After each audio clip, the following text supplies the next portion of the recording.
Another one of my predictions has come true, and I'm not exactly happy about it. Joe Ceci has just announced that the Alberta NDP will be appealing the Agreement on Internal Trade Panel's decision that the government's beer tax is discriminatory and doesn't comply with the agreement. Remember how I told you about freedom fighters and the little importer that could, Artisan Ales, that actually won that AIT decision against the NDP? Just a few weeks ago, an expert panel decided in favor of the challenge that the importer filed against the government's discriminatory tax and grant scheme.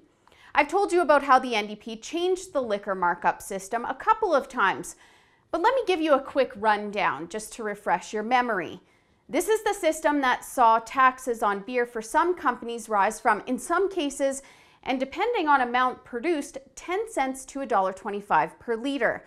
But it was only some producers that were affected due to a trade partnership between BC, Alberta, and Saskatchewan. Producers from other provinces weren't pleased, and all of this happened overnight, which actually means that the changes came into effect on products on shelves in liquor stores, in bars, and even in Artisan Ales warehouse. But when a lawsuit came up against the government from Steam Whistle Brewery based in Ontario, the NDP had to backtrack. They could have reversed their changes that made things unfair, but instead they doubled down, increased the tax for everyone, including Alberta breweries, but then gave only in-province producers a grant to cover the tax off. So it was still discriminatory. So why all of this hassle? Well, Finance Minister Joe Ceci insists it's because the NDP are standing up for the little guy. You know, the minister that laughed when Rachel Notley called us all xenophobes. But we know from court documents that the NDP stands to make $85 million off of this tax. What's more is that while they claim to stand up for the little guy and try to promote themselves as patriotic Albertans, they're kneecapping other Alberta businesses. So it's a case of the NDP picking and choosing who wins once again.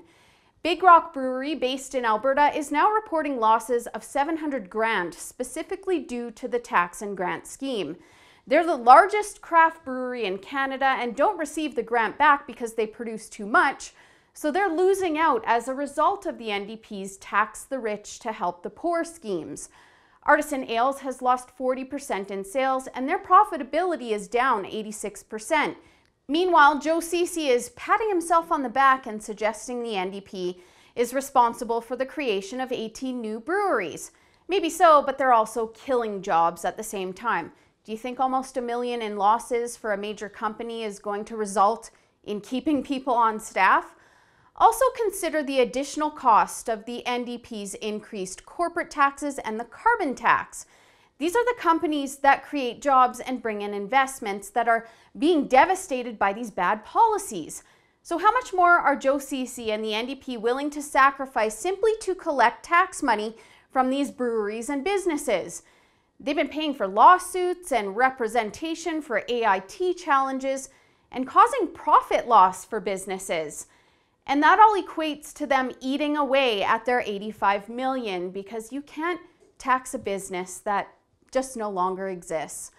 But Ceci just released the budget update for this quarter, and the Alberta NDP need these few bucks so bad because they've already burnt through half of their financial cushion for this fiscal year, and they're in the hole by $10.5 billion. I've pointed out the problems here. They're losing a lot of money on lawsuits, business profitability is down, and for every job they create, I'd say they're losing at least one per, so it's actually pretty reasonable to assume that they don't stand to make any money off of this tax and grant scheme. And this job creation won't really make a dent in unemployment rates. But they'll press on anyways, you know, because, well, the NDP got an NDP. For the Rebel.media, I'm Holly Nicholas. Thanks for watching. Censors want to kill the Rebel, but Ezra has a plan to fight back. Go to istandwiththerebel.com to add your name today.